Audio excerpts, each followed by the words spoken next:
हर हर महादेव दोस्तों, पितृपक्ष में कुत्ते को खिला दे। यह एक छोटी सी चीज आपकी 7 जन्मों की गरीबी दूर करेगी। इतना पैसा आएगा कि संभाल नहीं पाओगे। जन्मों का पितृदोष समाप्त हो जाएगा। जिस चीज के लिए सालों से तड़प रहे थे वह चीज आपकी हो जाएगी। दोस्तों, अगर हमारे पितृ हमसे नाराज हो या परिवार पर पितृदोष हो तो इंसान की जिंदगी जीते जी नरक बन जाती है। व्यक्ति कर्ज से परेशान होता है, बीमारियों से परेशान हो जाता है, उसका दिमाग हमेशा भारी रहता है, उसे रात में नींद नहीं आती, परिवार में लड़ाई झगड़े होते हैं, पति पत्नी के रिश्ते टूट जाते हैं, शादी नहीं होती, संतान नहीं होती, कुलवंश आगे नहीं बढ़ पाता, घर परिवार में अजीब अजीब सी बुरी शक्तियों का वास हो जाता है, तांत्रिकों से, आत्माओं से, भूत प्रेत पिशाच से भी खतरा बन जाता है, घर में लोगों की मृत्यु तक हो जाती है, अक्सर एक्सीडेंट का, दुर्घटना का खतरा बढ़ जाता है। इसलिए कहते हैं कि पितरों को प्रसन्न करना बहुत जरूरी होता है और इस पितृपक्ष में आपके पास सुनहरा मौका आया है, क्योंकि इस पितृपक्ष पर एक खास महासंयोग बन रहा है। और ऐसे में अगर आप कुत्ते को केवल एक छोटी सी चीज खिला देंगे तो आपके पितृदेवता चाहे आपसे कितना भी नाराज हो, चाहे जन्मों का पितृदोष ही क्यों ना हो, सब कुछ दूर हो जाएगा। आपके पितृदेवता आपसे प्रसन्न हो जाएंगे। फिर चाहे शादी नहीं हो रही है, आपके पितृदेवता की कृपा से शादी हो जाएगी। संतान की कमी है तो संतान हो जाएगी। किसी का प्यार पाना चाहते हो तो उसका प्यार मिल जाएगा। मनचाही शादी हो जाएगी। व्यापार और नौकरी हर जगह आपको तरक्की मिलेगी। इतनी रफ्तार से पैसा आएगा कि आप संभाल भी नहीं पाएंगे। बस आपको इस पितृपक्ष में कुत्ते को एक छोटी सी चीज खिलानी है। कहा जाता है कि अगर पितृदेवता की कृपा हमारे ऊपर हो तो धन दौलत की कभी कमी नहीं होती, साथ ही घर परिवार में हमेशा खुशियां बनी रहती हैं। लेकिन अगर वही हमारे पितृ हमसे नाराज हो, हमारे ऊपर भयंकर पितृदोष लगा हुआ हो, तो हमारा हर काम बनते बनते बिगड़ जाता है। करोड़ों का, लाखों का कर्ज हमारे ऊपर चढ़ जाता है। इंसान दर दर की ठोकर खाता है। परिवार में लड़ाइयां होती हैं। परिवार तितर बितर हो जाता है। इंसान धीरे धीरे दिमाग की तोड़ से भी पागल बन जाता है। उस परिवार का, उस कुल का कभी भी विकास नहीं होता है। शादी नहीं होती है, संतान नहीं होती है, बच्चे बिगड़ने लगते हैं। इसीलिए हमेशा अपने पितरों का तर्पण करते रहिए। पितृपक्ष में खास उपाय करते रहिए ताकि पितर हमेशा अपनी कृपा बरसाए, कभी भी आपसे नाराज ना हो। और आज इस वीडियो में ऐसा महा उपाय बताने जा रहा हूं जो अगर आपने कर दिया, यानी कि कुत्ते को आपने केवल एक छोटी सी चीज खिला दी, तो आपकी जन्म जन्म की गरीबी दूर हो जाएगी। घर परिवार की सारी समस्याएं दूर होंगी।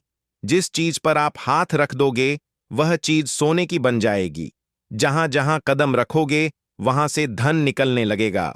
माता लक्ष्मी भी आपके ऊपर प्रसन्न होंगी और कुबेर देव का भी आपके ऊपर हाथ होगा। बस आपको पितृपक्ष में कुत्ते को एक छोटी सी चीज खिलानी है, क्योंकि दोस्तों, कुत्ता जो है वह बाबा भैरवनाथ और यमराज का वाहन माना गया है। दोस्तों, हमारे शास्त्रों में कुत्ते का वर्णन किया गया है कि पितृपक्ष में अगर आपको अपने पितरों को तृप्त करना है, उनको प्रसन्न करना है, तो कुत्तों को कोई खास चीज अगर आप खिला दें तो सीधा आपके पितरों को वह चीज लगती है। पितर भी प्रसन्न हो जाते हैं। माना जाता है कि जब हम कुत्ते को भोजन कराते हैं तो वह सीधे पितरों और यमदूतों तक हमारी श्रद्धा का संदेश पहुंचा देता है।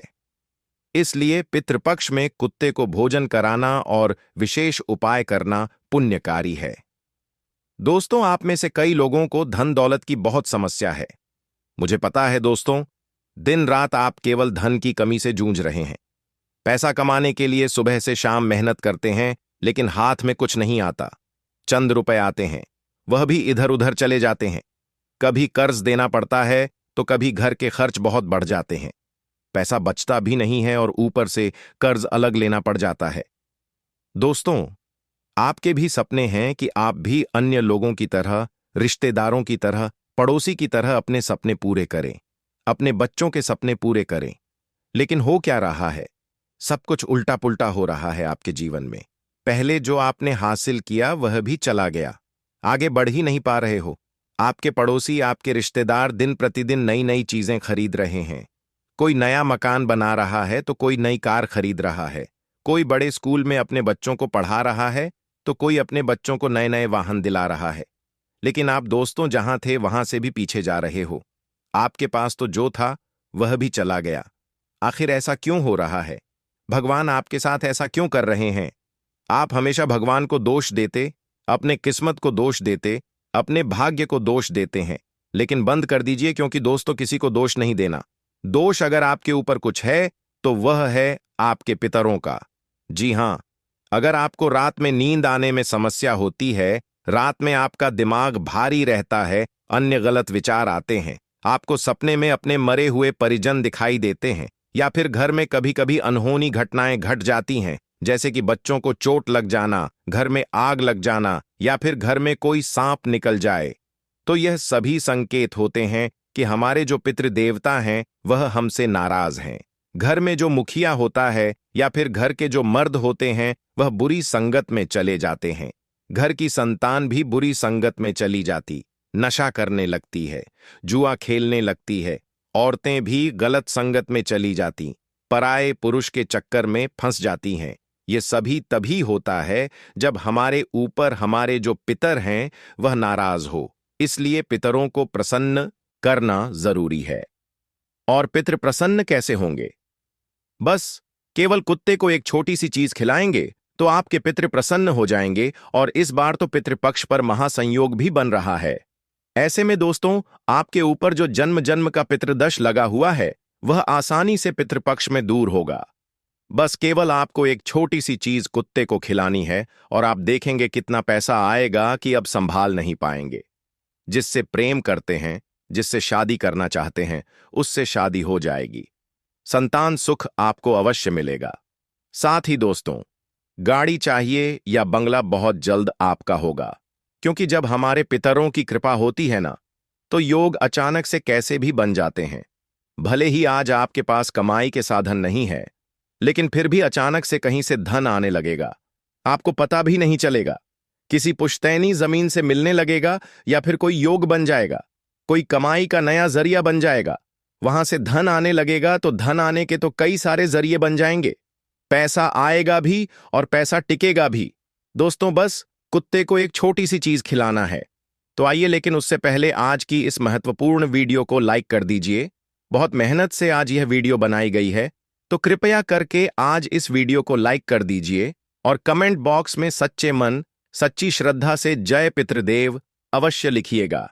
अपने अपने पितरों को याद अवश्य करें और कमेंट बॉक्स में जय पितृदेवता अवश्य लिखिए। एक मंत्र बता रहा हूं, ओम पितृदेवताय नमः। इस मंत्र का अवश्य जाप करिए। अब उस चीज की ओर बढ़ते हैं और बताते हैं कि आपको कुत्ते को क्या चीज खिलानी है। लेकिन उससे पहले इस पितृपक्ष में आपको क्या करना चाहिए और क्या नहीं करना चाहिए, मैं आपको बता देता हूं। क्योंकि दोस्तों, जाने अनजाने में आप कुछ गलतियां कर जाते हैं। हर साल पितृपक्ष आता है, हर साल आप अपने पितरों को याद करते हैं और सोचते हैं कि मेरे पितर मुझसे प्रसन्न होंगे, लेकिन उल्टा हो जाता है। आप गलती कर जाते हैं। इस साल वह गलतियां नहीं होनी चाहिए। मैं शुरू से ही बता देता हूं, देखिए, ध्यान से सुनिए। अभी पितृपक्ष चल रहा है, इसलिए यात्रा मत करिएगा। कहीं जाना जरूरी हो तो अपने पितृदेवता का नाम लेकर यात्रा करिएगा, लेकिन यात्रा करना अभी छोड़ दीजिए कुछ समय तक। साथ ही घर में तामसिक भोजन पकाना, मांसाहारी भोजन पकाना छोड़ दीजिए। जब आपके पितृ थे तब तक कोई दिक्कत नहीं थी, लेकिन अब आपके जो पितृ देवता हैं वह शुद्ध हो चुके हैं, इसलिए वह आपके घर में आते हैं। और आप अगर आपके घर में तामसिक भोजन, मांसाहारी भोजन पकाएंगे तो उनको क्रोध आएगा, वह आपके घर में रहेंगे भी नहीं। इसीलिए मांसाहारी भोजन घर में नहीं बनना चाहिए और खाना भी नहीं है। साथ ही यह जो पितृपक्ष का दिन है, पितृपक्ष का जो समय है, वह शांति का समय है। इसीलिए घर में ऊंची आवाज में बात मत करना। अन्य परिवार के लोगों को भी कह दें कि घर में शांति बनाए रखें। पहले से अगर कोई लड़ाई झगड़ा चल रहा था तो बाद में निपटाएंगे, लेकिन अभी शांति पाठ घर में होना जरूरी है। यह पितृपक्ष के 16 दिन बिल्कुल शांति से आपको गुजारने हैं। कोई भी लड़ाई झगड़ा घर में नहीं होना चाहिए, बल्कि और खुशी से आपको घर में सभी के साथ रहना है। कोई पुराना बैर है तो भूल जाइए, लड़ाई है तो भूल जाइए और सबको कहिए कि कम से कम 16 दिन घर में अच्छे से रहें, खुशियों से रहें, बच्चों को बिल्कुल भी ना डांटें। जी हाँ, जो हमारे पितृ देवता हैं वे हमारे बच्चों के रूप में भी होते हैं। बच्चों को बहुत प्रेम करते हैं वे। और जब आप अपने बच्चों को डांटेंगे तो आपके पितरों को बहुत गुस्सा आएगा। तो अगर आपका बच्चा कोई गलती भी कर देता है तो उसे चुपचाप समझा दें। उसे डांटें नहीं, उसे रुलाएं नहीं। इस बात का आपको ध्यान रखना है। साथ ही दोस्तों, गाली देना, अपशब्द बोलना, शराब पीना इन दिनों भूल से भी मत करना, वरना आपकी छोटी सी गलती दोस्तों आपके पूरे परिवार को भारी पड़ेगी। दोस्तों, आप सोचते हैं मेरे पितृदेवता मुझ पर प्रसन्न होंगे और मुझे अपने जीवन में तरक्की करवाएंगे। वहीं अगर आप कुछ गलतियां करेंगे तो फिर यह सब कैसे होगा? इसलिए ऐसी गलतियां नहीं करनी है। साथ ही अगर आपके घर के बाहर कोई कुत्ता आता है या फिर कोई कुत्ता रोता भी है, जी हां, कोई कुत्ता आपके घर के बाहर रो रहा है या घर के बाहर खड़ा है या आपके घर के द्वार पर कोई गाय माता आई है या कोई भी जंगली जानवर हो, उसे आपको नुकसान नहीं पहुंचाना चाहिए। बिल्कुल भी उसे मारना नहीं है या फिर किसी भी जानवर को बुरा भला नहीं कहना है। इस बात का ध्यान रखिएगा क्योंकि जानवरों के रूप में हमारे पितृ भी हमसे भेंट करने आ सकते हैं, हमारे हालचाल जानने आ सकते हैं। इसलिए जानवरों को भी नुकसान नहीं पहुंचाना है। उस चीज के बारे में मैं बताऊंगा, इसलिए वीडियो में अंत तक बने रहिएगा। साथ ही दोस्तों, पितृपक्ष में कोई भी शुभ कार्य नहीं किया जाता है। हम यही कहते हैं अक्सर, लेकिन इस बात का ध्यान रखिए, पितृपक्ष में शुभ कार्य करना मना है। जैसे कि पूजा पाठ तो हो गई या फिर कोई अन्य धार्मिक कार्य हो गए, वह नहीं किया जाता है। साथ ही पितृपक्ष में ज्यादा देर तक जागना भी नहीं चाहिए और आलस्य भी नहीं करना चाहिए। दिन के समय जो सोते हैं, भूलकर भी दिन के समय मत सोइएगा, क्योंकि यह पितरों का त्योहार है। हमारे पितर हमारे घर आते हैं और अगर आप दिन के समय सोएंगे तो दोस्तों उससे आपके पितर बहुत ज्यादा क्रोधित होंगे। दोस्तों, दिन में सोना बंद कर दीजिए। आपके पित्त आपके घर में रहेंगे और आप सोएंगे तो इससे आपके पित्त आपसे बहुत ज्यादा नाराज हो सकते हैं। साथ ही रात के इन 16 दिनों में अपने शरीर के कोई भी बाल बिल्कुल भी नहीं काटने हैं, ना ही आपको कटिंग करवानी है। इस बात का ध्यान रखिएगा। और दोस्तों, एक बात ध्यान से सुनिए, श्राद्ध के कार्य को दिखावे या अहंकार के लिए बिल्कुल भी नहीं करना है। साथ ही दोस्तों, रोजाना नहाना है। नहा धोकर अपने पितरों का ध्यान करें, उनका तर्पण करें और पितरों के दिए हुए धन का दुरुपयोग नहीं करना है, व्यर्थ खर्चा भी नहीं करना है। दोस्तों, शादी मान लीजिए, आपके पितृ यानी कि आपके दादाजी अब आपके साथ नहीं है। उनको जो पसंद नहीं था वह कार्य तो इन 16 दिनों में भूलकर भी ना करें। मान लीजिए आपका कोई पितृ था, उनको शराब पीना बिल्कुल पसंद नहीं था, तो आपको शराब इन 16 दिनों तक नहीं पीनी है और घर में किसी को पीने भी नहीं देना है। मान लीजिए आपके पितर को दाल पसंद नहीं थी। जी हां, दाल पसंद नहीं थी तो घर में दाल नहीं बनना चाहिए। इस बात का विशेष ध्यान रखिए, वरना इसका उल्टा आपके ऊपर असर होने लगेगा। तो यह कुछ चीजें थीं जो आपको बहुत ज्यादा ध्यान रखनी चाहिए। अब दोस्तों, जो मैं बताऊं वह कर लेना है। आपको क्या करना है वह भी जानना जरूरी है। ध्यान से सुनिए, श्राद्ध करना, तर्पण करना तो करना ही है। दोस्तों, अर्पण और पिंडदान तो जरूर करें। पूर्वजों का नाम स्मरण करके जल और तिल अर्पित करना है। दोस्तों, गाय हो गई, कौवा हो गया, कुत्ता हो गया, चींटियां हो गईं, इनको भोजन कराना है क्योंकि यह आपके पितरों के प्रतीक माने जाते हैं।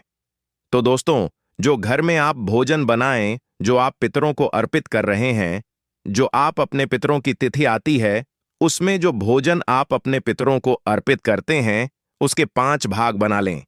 उन 5 भागों को अलग अलग जानवरों को खिलाना है।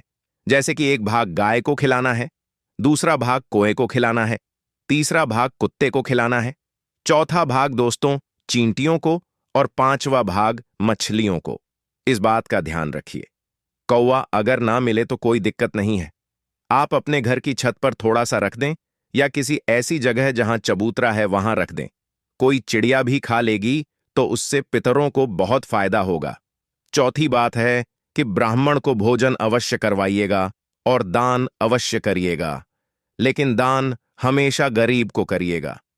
जी हां, और क्या दान करना है वह भी मैं बता दूं। अगर आपके पितरों को, आपके पूर्वजों को कोई चीज पसंद थी, मान लीजिए कोई पूर्वज है, उनको गुलाब जामुन पसंद थे, तो आपको किसी भी गरीब को गुलाब जामुन दान करना है। इस तरह से दोस्तों, आपको दान पुण्य करने हैं, और जो जरूरतमंद है उसी को दान करिएगा।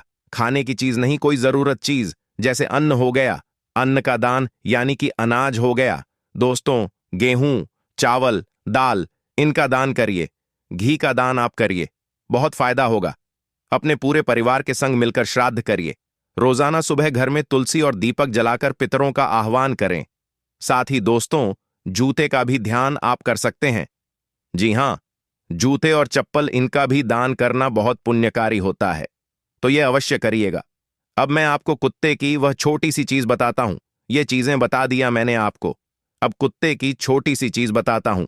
मान लीजिए दोस्तों, आपको बहुत कर्ज है, या फिर किसी को बहुत परेशानी है धन दौलत की, या किसी को बीमारी है, तो सबके लिए चीज बता रहा हूं। लेकिन पहली चीज है दोस्तों, जिनको बहुत ज्यादा धन दौलत की किल्लत है, जो रोजाना मेहनत कर रहे हैं लेकिन उनका काम बिगड़ रहा है, धन आ रहा है लेकिन धन टिक नहीं पा रहा है, पैसों के लिए दिन रात एक कर रहे हो, लेकर नहीं रहा है। आप चाहते हैं कि मैं भी अपने सपने पूरे करूं, अपने परिवार के सपने पूरे करूं, अन्य लोगों की तरह मेरा भी रुतबा बढ़े। दोस्तों, धन कमाना जरूरी है, और धन कैसे कमाओगे? पितृ प्रसन्न तो धन ऑटोमेटिक आने लगेगा। तो एक छोटा सा उपाय बता रहा हूं, ध्यान से सुने। आपको इस पितृपक्ष में आप चाहे तो रोजाना यह उपाय कर सकते हैं, या फिर कम से कम 16 में से 4 से 5 दिन तो आप यह उपाय अवश्य करिएगा। और जब पितरों की तिथि हो तो उस समय भी उपाय जरूर करिएगा। क्या करना है? कम से कम 4 से 5 रोटियां बनवा लीजिए। 4 से 5 रोटी बना लें, एक प्याला ले लें, अच्छा बड़ा, या फिर एक बड़ी थाली ले लें, उसमें दूध डाल दें। उस दूध में रोटी का चूरा करके अच्छे से मिक्स कर लें, और फिर वह पूरी की पूरी थाली कुत्तों को दे दें खाने के लिए। जी हां, कुत्तों को दे दें खाने के लिए, और मन में केवल पितरों का ध्यान करें, और ऐसा सोएं कि मेरे पितर मुझ पर प्रसन्न है, और बहुत जल्दी ही मेरे जीवन में बहुत ज्यादा धन आने वाला है। बस केवल यह सोचकर कुत्तों को यह दूध रोटी खिला देनी है। देखिए, जो दूध है वह चंद्र और लक्ष्मी का प्रतीक माना गया है, और जो कुत्ता है उसको यह खिलाने से आपके घर में लक्ष्मी का वास होगा, और आपके पिता जो हैं वह तृप्त होंगे, और आपके वंश में भी समृद्धि आएगी। धन दौलत खूब आएगा, और बहुत जल्द इतना धन आएगा कि आप संभाल भी नहीं पाएंगे। तो यह उपाय जरूर करिएगा आप दोस्तों। इस उपाय को करने से धन इतना आने लगेगा कि संभाल भी नहीं पाएंगे। आपकी 7 जन्मों की गरीबी शीघ्र अतिशीघ्र दूर हो जाएगी। अब अगली चीज बता रहा हूं, बिल्कुल ध्यान से सुनिए। अगर आपको कोई गंभीर बीमारी है, आपके परिवार में किसी को गंभीर बीमारी है, जैसे कैंसर, लकवा, किडनी की बीमारी, हाथ की बीमारी, ब्लड प्रेशर, शुगर, या फिर आए दिन आप बीमार रहते हो, छोटी मोटी बीमारी भी है, या फिर आप हमेशा और बिना रोग के रहना चाहते हैं, अस्पताल नहीं जाना चाहते, तो आप यह उपाय करिएगा। क्या करना है? आपको रोटी पर सरसों का तेल लगाना है और कुत्ते को खिलाना है। जी हां, पितृपक्ष में आपको यह उपाय कर लेना है। आप कम से कम 3 से 4 बार यह उपाय करिए। क्या करना है? जो बीमार व्यक्ति है उससे यह उपाय करना है। उसे अपने हाथों से सरसों का तेल रोटी पर लगाना है और कुत्ते को खिलाना है। काला कुत्ता मिल जाए तो उसे अवश्य खिलाएं, क्योंकि जो सरसों का तेल है वह शनि और यम को प्रसन्न करता है, और रोग दोष इन सभी को दूर करता है। इससे पितरों की कृपा से आपके घर में रोग और व्याधि शांत होते हैं। दोस्तों, तो यह उपाय जरूर करिएगा अगर आपको अक्सर बीमारी रहती है, कोई गंभीर बीमारी है। साथ ही अगर कोई बीमार कुत्ता दिख गया, जी हां, कोई कुत्ता बीमार है, जैसे किसी कुत्ते को खुजली हो रही है, किसी कुत्ते को चोट लग गई है, कोई कुत्ता लंगड़ा है, या कोई भी बीमार कुत्ता है, तो आप उसे या तो पशु चिकित्सालय ले जा सकते हैं, या फिर आप कहीं से दवाई लाकर उस कुत्ते को मिठाई के रूप में, दूध के रूप में उसे खिला सकते हैं। वह कुत्ता जब आपकी दी हुई दवाई खाएगा, या फिर आपके द्वारा किए गए किसी भी कृत्य से उस कुत्ते की बीमारी अगर दूर हो गई, तो समझ लो कि आपके तो वारे न्यारे हो गए। आपको कभी कोई बीमारी लग ही नहीं सकती, आपकी बीमारी भी कटेगी। तो यह उपाय आपको जरूर से जरूर करना चाहिए। अब अगली चीज आपकी शादी नहीं हो रही है, या फिर आप दाम्पत्य सुख पाना चाहते हैं, पति तप में वापस प्रेम लाना चाहते हैं, तलाक होने की कगार पर है, रिश्ता टूटने की कगार पर है, तो रिश्ता भी बच जाएगा। जिससे प्रेम करते हैं उससे शादी हो जाएगी, जिससे करना है उसी से होगी। ऐसा है यह उपाय। अविवाहित लड़के लड़कियां इस उपाय को कर सकते हैं, और जो शादीशुदा हैं उनके जीवन में लड़ाई झगड़े हैं, पतिप में तो भी दूर हो जाएंगे। क्या करना है? ध्यान से सुनिए। आपको रोटी के ऊपर हल्का सा शहद लगाना है, ज्यादा नहीं, हल्का सा शहद लगाना है, और अपने पितृ देवता को अर्पित करनी है। जी हां, अपने पितृ देवता को अर्पित करनी है। जब भी आप तर्पण करें तो कुछ इस तरह से अर्पित कर दें, और फिर जब पितृ देवता का तर्पण हो जाए तो वह रोटी उठा लें और उसे कुत्तों के बच्चों में बांट दें। जी हां, कुत्तों के बच्चों में उसे बांट दें। अगर कुत्ते के बच्चे ना हो तो फिर आखिरी तरीका यही है कि बड़े कुत्तों को भी खिला दें, लेकिन कोशिश करें कि कुत्ते के बच्चों को खिलाया जाए। शहद मधुरता और प्रेम का प्रतीक है, और यह जो टोटका है विवाह में आ रही बाधाओं को दूर करेगा, पतितप में वापस से प्रेम लाएगा, जिससे विवाह करना चाहते हैं उससे विवाह में मदद करेगा। दोस्तों, बहुत जल्दी यह उपाय करिए, बहुत जल्दी आपकी शादी की शहनाइयां गूंजने लगेंगी। अब दोस्तों, अगला उपाय है संतान प्राप्ति के लिए। कई सालों की शादी हो और संतान नहीं हो रही है, जमाने के ताने सुनने पड़ रहे हैं, परिवार के ताने सुनने पड़ रहे हैं, तो यह उपाय करो। मात्र कुछ दिनों में ही आपको संतान से जुड़ी कोई खुशखबरी मिल जाएगी। क्या करना है? इस पितृपक्ष में कुत्ते को आपको घी लगी रोटी खिलानी है, और कुत्ते को किस तरह? कुत्ते को कोई अगर कम मात्रा आपके आसपास है जो प्रेग्नेंट यानी कि जो कमा गर्भवती है, जी हां, जो कुत्तियां गर्भवती कमाना है, तो उसे आपको यह रोटी खिलानी है। क्या घी लगी रोटी खिलाएं? घी लगी रोटी किसी भी गर्भवती कुत्ते को आपको खिला देनी है। यकीन मान लीजिए, आपकी भी बहुत जल्द कोख भर जाएगी। यह उपाय केवल महिलाएं ही करें।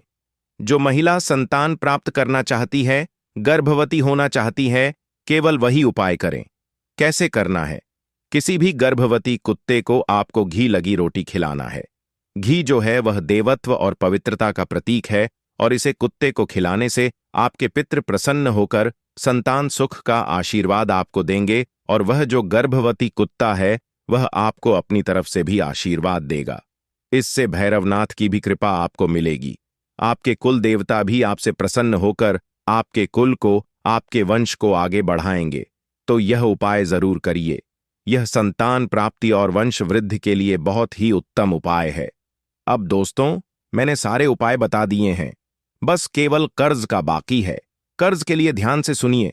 रोटी पर गुड़ लगाना है, और पितृपक्ष में रोजाना यह उपाय करना है, और पितृपक्ष हो जाए उसके बाद भी हर अमावस्या के दिन आपको कुत्तों को गुड़ लगाकर रोटी खिलाना है। यह कर्ज से मुक्ति दिलाने के लिए बहुत ही बेहतरीन उपाय है। गुड़ पितरों को प्रसन्न करेगा, रोटी पृथ्वी तत्व का प्रतीक है। दोनों मिलकर आर्थिक बंधन तोड़ेंगे। आपका घर जो आर्थिक तौर पर टूटा हुआ है वह वापस जुड़ेगा। आपके घर में धन आएगा, और जो माथे का बोझ है उसका बोझ भी खत्म होगा। तो यह उपाय जरूर करिए। दोस्तों, अभी हाल ही में हमारे गुरुजी ने बहुत ही अच्छी जानकारी दी है चंद्र ग्रहण को लेकर। जैसा कि आप सभी देख पा रहे हैं कि इस वर्ष बहुत ही ज्यादा प्रलय का माहौल बना हुआ है। ऐसे में चंद्र ग्रहण का आना धरती पर प्रलय